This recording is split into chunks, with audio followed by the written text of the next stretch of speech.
Mazina debout, une jeunesse qui se lève pour sa commune. Présenté par la chaîne en ligne, Les Vrais Congolais.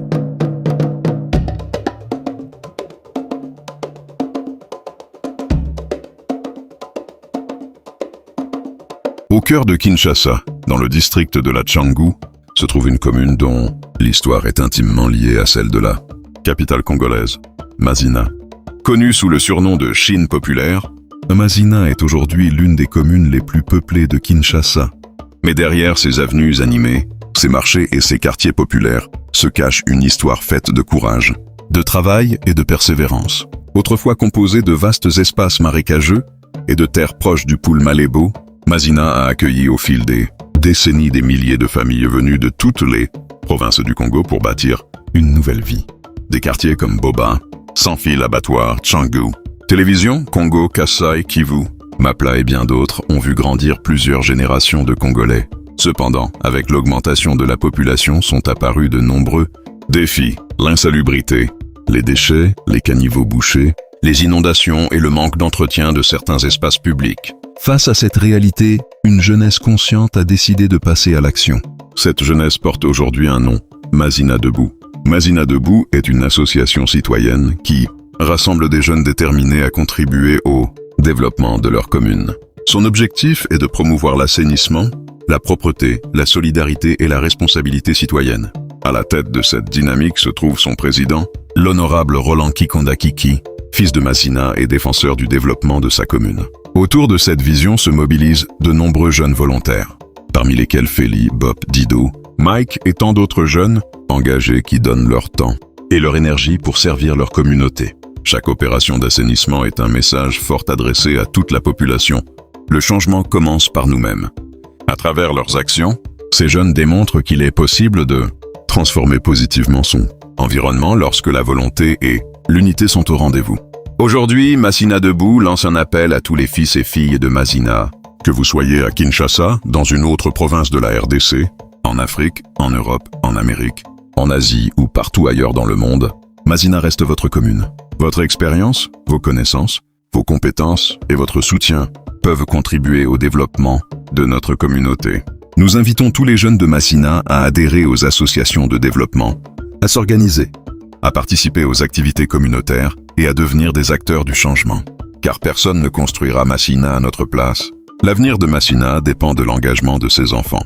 Une avenue propre commence par un citoyen responsable. Un quartier propre commence par une jeunesse organisée.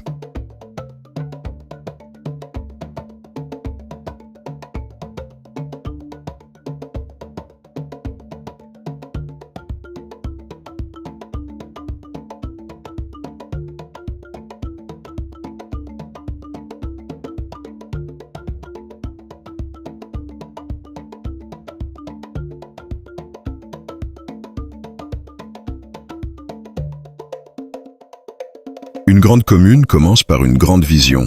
Aujourd'hui, cette vision existe. Elle s'appelle Mazina Debout. À tous les jeunes de Mazina, levez-vous, organisez-vous, mobilisez-vous, participez au développement de votre commune. Ensemble, nous pouvons bâtir une Mazina plus propre, plus forte, plus moderne et plus respectée. Mazina Debout, pour une commune propre, pour une commune unie, pour une commune prospère, pour l'avenir de nos enfants. Documentaire sponsorisé par la chaîne en ligne Les Vrais Congolais, Chintu et Loco.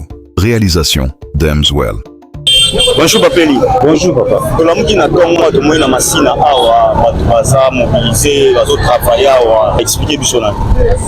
Bon, lelo ezalaki programmé tout ça la curage ya phase ya liboso ya canal oyo. Yango omoni on s'est déployé, Mazina Debout s'est déployé pour que tout effectuer curage ya caniveau oyo première phase. Et puis, semaine prochaine, pour entamer deuxième phase jusqu'à ce que tout ça canal oignon à procurer. Parce que le loco, c'est les locaux avantagés pour la biso, pour la communauté la biso. Et puis dégradation en haut. Alors Mazina Debout ne pouvait pas rester main croisée. Il fallait tout côté en jeu pour que tu accompagnes musala oyo salama afin que tirage et salama malamu pour que mai elekaka malamu afin que ndenge avenue et tinda ba mai ezala bien canalisé pour ne pas permettre stagnation ya ba mai. Donc on a eu un programme où on a 5 phases pour que tout ça tirage au donc on première phase. Est-ce que bolali ka bolamu ki botele ngwani ko travailler to eza initiative et ou pas mutu est-ce que to ki koyeba mutu bon biso na za responsable ya assainissement ya machine à debout mais machine à debout ils ont un président nango qui est l'honorable Kiki Kunda et biso to sali projet de soumettre naé et à approuver yango ils eu approbation naé et puis ils eu soutien naé après si biso makoki ndingi ça pour que tout ça la musala na yango mo to asukara pour que to accomplir le ça qui est na kata programme sikoyo bato bazo sala awa ba jeune boji bango wapi ba jeune ba sala awa ba jeune ya quartier parce que nous avons sensibilisé les jeunes à quartier depuis si bango que likambo etalibino bobima to sala musala oyo to assainir milieu na biso pour que to éviter ba maladie ebele soki mai ezo tambola mai ezo dans la poso na banzela et sala que to va na réduire sensiblement ya malaria ya typhoïde donc sensibiliser tout le monde sont le monde ils ont été sensibilisés mais bandini pour accompagner biso na action au monique et connaître niveau populaire. Merci beaucoup pour la discussion et ça qui biso pour maintenant si que nous allons continuer vraiment la courage merci même à remercier Mbote papa Mbote ndebo ouais nazali chikomobe financier ya machine à debout.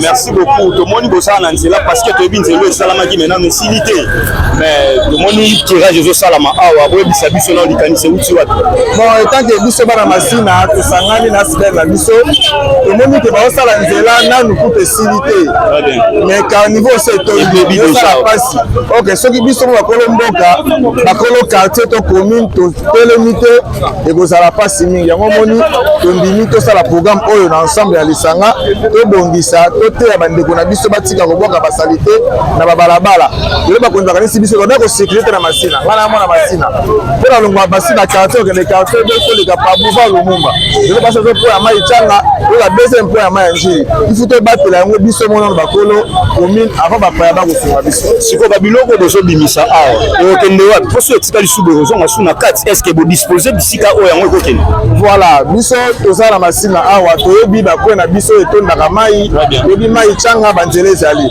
soki otali toza na bachariot na biso bapuse ezali tozosalela nde tosisi boye toyeba na koévacue yango koboka yango mpasi kosunga mpona kozipa mai mikolo ezoya tokozala na posa ya soutien ya baautorité ya mboka ata mpona mituka wana ya kitasa ezobonga ye ya kosunga biso mpona koévacue basalite toza bajeune masina longo na biso boye tozosala mosala bénévolant pourquoi mpo tolingi quartier na biso tolingi commune na biso oyo mpa kolinga ya kosunga mpo asibele eza apolitique eza mpona mwana masina nyonso mpo azali atya loboko mpo tosungama mpona commune na biso. Merci beaucoup papa. Merci ndeko.